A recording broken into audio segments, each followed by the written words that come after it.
Joining me now are Lauren Fox from the National Journal and Republican strategist Matt Schlapp. Well, Matt, let me ask you, the polling shows Ben Carson taking the lead in Iowa. Our NBC News Wall Street Journal poll has him taking the lead over Trump by 6 nationally. And now he's the only one who's not losing to Hillary Clinton in this poll.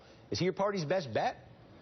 Yeah, I'll tell you one thing, Steve. I don't want to be lectured to by any more Democrats about how crazy it is that Ben Carson could possibly be leading the Republican field. He seems to be doing pretty good against the Democrats, too. Well, yeah, I mean, do you think the skeptics would say, and I mean, we've been hearing this for a while now, well, he has not come under attack. He's not faced the kind of scrutiny the other candidates have. It will change when that happens. Yeah, that's right. I mean, the fact is this, which is presidential politics is withering. And if Ben Carson is going to be seen as the leading candidate, both sides are going to come after him, both his Republican opponents, and I think that Clinton machine will as well.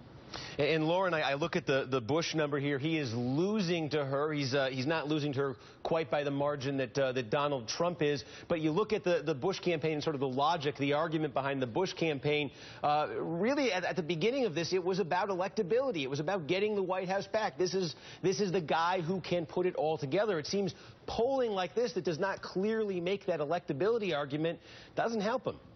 Well, you know, he's only about 4 points behind here, but something to look at is the fact that a big rival of his, Senator Marco Rubio, is only behind by 3 points. And I think that's something to be looking very closely at. These two men are competing for a very similar chunk of the Republican Party. That's sort of this moderate middle ground side of the GOP, something that Carson and Trump might not be able to appeal to. So I think that's something for here for sure. You know, one other thing to highlight here, you dig a little deeper into these numbers. We say Hillary versus Ben Carson is 47-47. That's the overall head-to-head. But look at this. If you break it down among independents, Ben Carson is actually beating her by double digits, 47 to 34%. That struggle with independent voters, Lauren, I mean, we talked about the great October that Hillary Clinton had. It certainly is true with Democratic voters. She's expanded her lead there, but still some work to do with independents.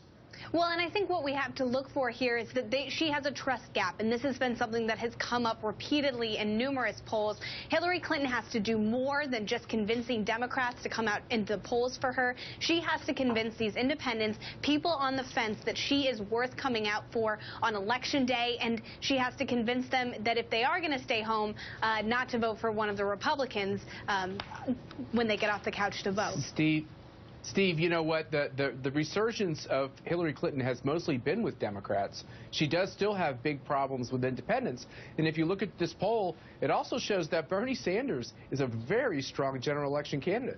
Yeah, actually, well, we could put those numbers up. We have a few of them here. Sanders versus Donald Trump.